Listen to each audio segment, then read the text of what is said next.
நண்பர்கள் அனைவருக்கும் வணக்கம். இன்றைக்கி வந்து நம்ம LG front load washing machine ஒன்று கம்ப்ளைண்ட்டு, அதை தான் பார்க்க வந்திருக்கோம். இது பார்த்தீங்கன்னாக்கா வாட்ரு ஃபுல்லாகவே கேஸ்கட்டில் லீக் ஆகி ஃபுல்லாக ரஸ்ட் ஆகிருச்சு. ரஸ்ட் ஆகி கேஸ்கட்டு ஃபுல்லாகவே கட் ஆகிருச்சு. உங்களுக்கு கட் ஆகி ஓடி உங்களுக்கு ஃபுல்லாக அது வாட்டர் லீக்கேஜ் ஆகி ரஸ்ட் ஆகிருச்சு. வாங்க நம்ம இப்போ அந்த பிசிபி போர்டை கழட்டிட்டு எல்லாம் பிரித்து பார்ப்போம். இந்த பிசிபி போர்டு பார்த்திங்கன்னா அந்த லாக் வந்து இப்படி தான் கழட்டணும், ப்ரெஸ் பண்ணி கழட்டணும். சில பேர் இந்த லாக்கை கழட்டுறேன்னு சொல்லி உடச்சிப்படுவாங்க. கீழே ப்ரெஸ் பண்ணிட்டு இழுத்திங்கன்னா அப்படியே லாக்கு ரிலீஸ் ஆகிடுச்சோம். இது வேறு ஒன்றும் நம்ம சிரமப்பட வேண்டியதில்லை.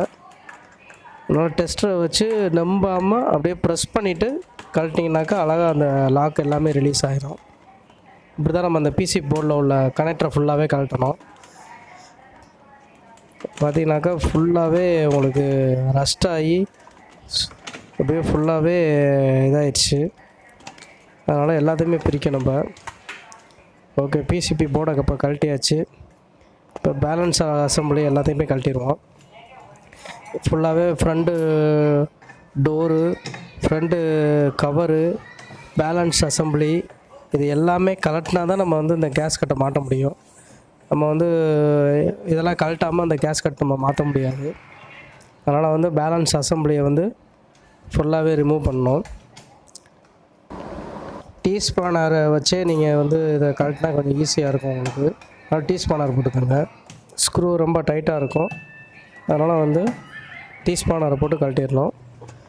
பார்த்திங்கன்னா இது ஸ்க்ரூவெல்லாம் கழட்டவே முடியல, தண்ணி போட்டு ரொம்ப இதாகிடுச்சு. அதனால் வந்து இதெல்லாம் கட் பண்ணிவிட்டு ஸ்க்ரூவெல்லாம் எடுத்து கட் பண்ணிட்டு புது ஸ்க்ரூ தான் போடணும். பாருங்கள், மேலெல்லாம் ரஸ்ட் ஆகிடுச்சு. ஃபுல்லாகவே ரஸ்ட்டு எல்லாமே வச்சு துணியை வச்சு க்ளீன் பண்ணிட்டு அப்படியே ஸ்ப்ரே பண்ணிடுவோம். ரஸ்ட்டு ஸ்ப்ரே வச்சு ஸ்ப்ரே பண்ணிடுவோம். இனிமேல் இந்த இடத்துல ரஸ்ட்டு ஏறாமல் இருக்கும் இந்த ஸ்ப்ரே பண்ணோம்னா. டாப்பில், சைடு, கீழே, கவரு எல்லாத்துக்குமே ஸ்ப்ரே பண்ணணும். இந்த ஸ்ப்ரே எதுக்கு பண்ணுறோம்னா இனிமேல் உங்களுக்கு ரஸ்ட்டு ஃபார்ம் ஆகாது. இதை அப்படியே விட்டிங்கன்னா வாஷிங் மிஷின் அப்படியே கீழே பாட்டம் ஃபுல்லாகவே உங்களுக்கு வந்து அப்படியே அரிச்சிடும் உங்களுக்கு. அப்புறம் சேஸே உங்களுக்கு செட்டாக மாற்றுற மாதிரி வந்துடும்.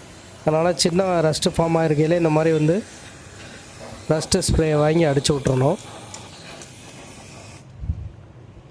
ஓகே, ரஸ்ட்டு ஸ்ப்ரே அடித்தாச்சு. கொஞ்சம் நேரம் காய விட்டுறணும். ஃபுல்லாகவே நல்லா காயணும். ஓகே, காஞ்சதுக்கப்புறம் கேஸ் கட்டை மாட்டிடுவோம். கேஸ் கட்டு வந்து அந்த டப்பில் வச்சு லாக் பண்ணணும். லாக் பண்ணிவிட்டு ஸ்ப்ரிங்கு வரும். ஸ்ப்ரிங்கையும் லாக் பண்ணிவிட்டு பேலன்ஸ் அசம்பிளியும் லாக் பண்ணிடணும். ஸ்ப்ரிங்கு வந்து கரெக்டாக லாக் பண்ணிடணும். அதை கேஸ் கட்டை மாட்டும் போது பாட்டம் டாப்பு ரெண்டையுமே கரெக்டாக வச்சு மாட்டிடணும். இப்போ வாங்க பிசி போர்டு எல்லாமே வந்து மாட்டிட்டு கனெக்ஷன் கொடுத்து ஆன் பண்ணி பார்த்துருவோம். எப்படி இருந்துச்சோ ஜாக்கு எல்லாமே அதே மாதிரி சொல்லிடுங்க. கனெக்டர் ஃபுல்லாகவே அதிலே சில இதில் வந்து அதே கலரு ஜாக்கு வந்துடும். நல்லா மாற்றி மாட்ட முடியாது. அப்படியே மாற்றிடுங்க. அப்படியே வந்து கரெக்டாக மாட்டிடுங்க. ஓகே, இந்த ஃப்ரண்ட்டு போர்டு மாட்டும் போது கீழே லாக் இருக்கும். அதில் லாக் கீழே வந்து லாக்கில் வச்சுட்டு தான் மேலே நீங்கள் லாக் பண்ணணும், இல்லைன்னா லாக் ஆகாது. ஓகே, இப்போ லாக் பண்ணியாச்சு.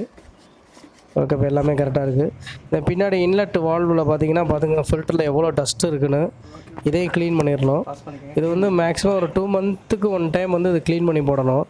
இது வந்து ரொம்ப முக்கியமானது. இது நீங்கள் சரியாக க்ளீன் இது வந்து அடைச்சிருந்துச்சு அப்படின்னாக்கா உங்களுக்கு வந்து டைமிங் வந்து மிஸ் ஆகும். அதனால் வந்து ப்ரோக்ராம்லாம் கரெக்டாக வந்து இருக்காது, அப்புறம் எரர் ஆயிரும். வாங்க இப்போ ஆன் பண்ணி பார்ப்போம். ஓகே, மிஷின் ஆன் ஆயிடுச்சு.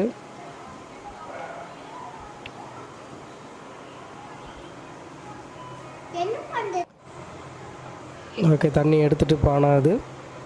கரெக்டாக இருக்குது. வாட்ரு லீக்கேஜ் எங்கேயுமே இல்லை. ஓகே, மிஷின் கரெக்டாக இருக்குது. இப்படி தான் நம்ம வந்து கேஸ் கட் கழட்டி மாட்டணும். ஓகே நண்பர்களே, அடுத்த வீடியோவில் சந்திப்போம். நன்றி, வணக்கம்.